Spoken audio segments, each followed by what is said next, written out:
The US government has said that it takes approximately 2,200 hours to become proficient in the Korean language. But that's only study hours, and it doesn't include additional practice hours, which would be done in addition to that. And really, the number's just pulled out of a hat. But I don't think it's too far off. I've encountered other people who have studied Korean about that much and do sound pretty good. Now, the actual number of hours that it takes is unknown. And this is because everyone has a different idea of what fluent or proficient means, and everyone has their own different goals. I've talked with some people whose goal is to be able to watch Korean dramas without subtitles, or just people who say they want to know enough Korean to enjoy their next trip to Korea, or people who say their goal is to learn enough Korean to just have a conversation with their Korean friends, as well as people who say their goal is to marry a BTS member. Now, I won't judge you based on your goals, no matter how far-fetched they may be, and I'm specifically talking about the goal of watching Korean dramas without subtitles because that takes an extremely high level of Korean. Now, if you want to know how long does it take to speak Korean,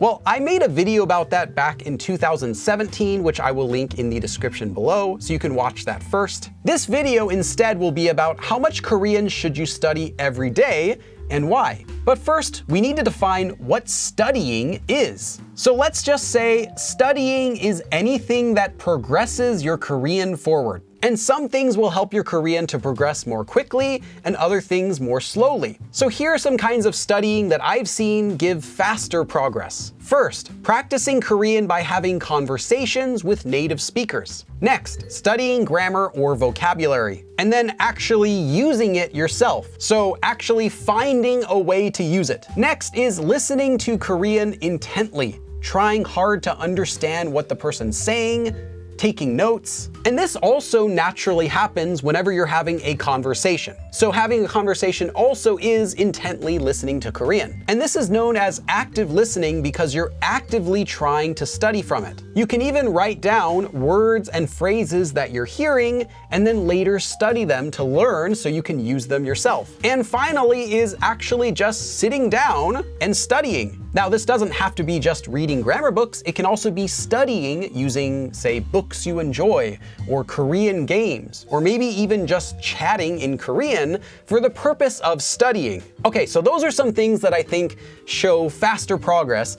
Now let's talk about some types of studying that will give you slower progress. The first one is passive listening. This is whenever you just have Korean playing somewhere in the background. Or maybe you're watching a Korean show, but you're simply reading the subtitles in English. Or maybe you're watching a Korean show, but you're just checking your phone or doing something else. And this is much less useful than you might think. In fact, I made a video all about this sort of learning, which I will link in the description below. Next is playing Korean videos while you're tired, or even worse, playing Korean videos while you're sleeping. This is completely ineffective, and in fact, I made a video about that as well, which I will link in the description box below if you'd like to learn more. And finally, another study method I've seen which only gives slow progress, if any, is just listening to Korean music. It's fun to listen to, but it's not studying. And I've also made a video about why just listening to K-pop can be ineffective, which I will link in the description box below. And I also explain in that video how you can still use songs to make it useful, not just listening to them though. Okay, so the quality of your studying is going to have a much bigger effect on your Korean than simply how many hours you're doing it for. So then, how long should you study every day? Now, I will say more is always better, if you can.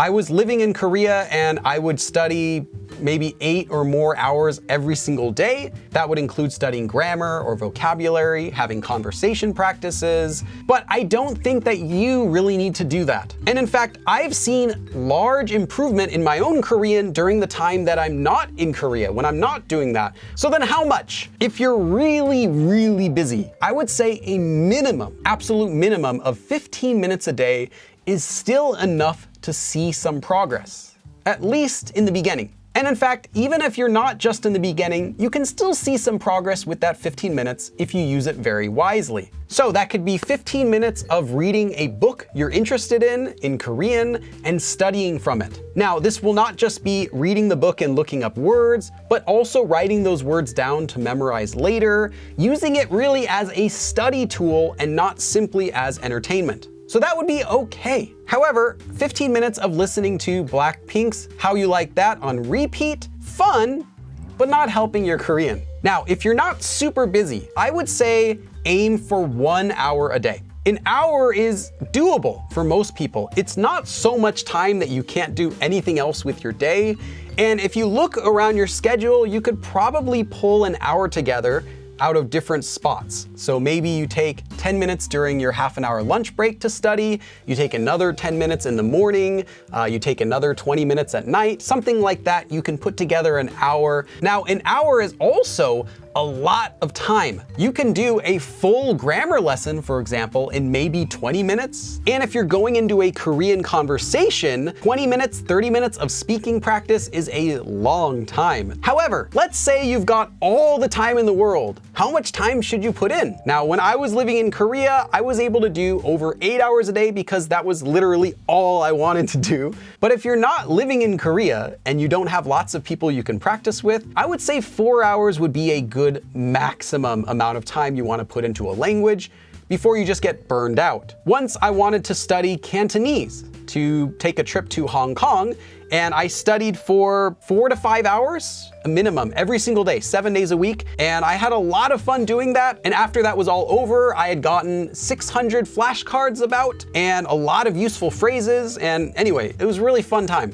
And with that, when I went to Hong Kong, I was able to make some simple sentences, ask for directions a couple times, and even barter the price of an item, and I got some discounts on some of the items I bought. Now, I wasn't conversational at all. In fact, 1 or 2 months is ridiculous. That's impossible to get conversational that fast, but I was able to use some phrases and some words I had memorized, and it did turn out to be really useful to me during my trip. So 15 minutes or an hour or up to 4 hours. Now, this is again mainly going to be for beginners. The higher your level, typically the more input, the more practice, the more studying you'll need in order to see an improvement. You're still improving, you're still learning the same number of things, but you won't see that improvement in yourself because you're already at a higher level. If you're already an intermediate or advanced level speaker, you can already have full conversations and you want to know how much should I study? Well, these same numbers apply, just know that you might not see as much of an improvement in yourself as a beginner would. So then you might be curious, Billy, how much do you study every day? Well, I'll tell you, within the past, I'd say it's been a little over 1.5 years now that I've been doing this, 20 to 30 minutes on average of sit down study using a book. So that'll be me just sitting at my desk with a book open. Lately, I've been practicing Chinese idioms in Korean, and there are a lot of those. I also, in addition, on average, do about an hour of active listening practice, and this will be watching YouTube videos with no subtitles. Yesterday, I think it was like 3 hours, but other days it might only be like 45 minutes. On top of that, I'll also do 1 or 2 hours a day of speaking practice with friends. Some days more, some days less. If I'm in Korea, obviously it will be a lot higher, and this will be like making a phone call. And then any extra time that I have would be for reading, for preparing lessons. For example, when I write some of these lessons that I'm filming right now, I have to do a lot of research because I want to make sure I'm teaching the correct things, and usually the sources that I'll have to use are only in Korean. So maybe let's just say 3-4 hours a week on top. And do I see improvement? Yes. So now you know how much I actually study. And this might be different, another 6 months later, a year later, I could give you different numbers, but that's what it's been now for the past year or so. So how much Korean are you studying every day? Please let me know in the comments. I am really curious to know. Thanks for watching, and I'll see you again in another episode. 그럼 다음에 또 봐.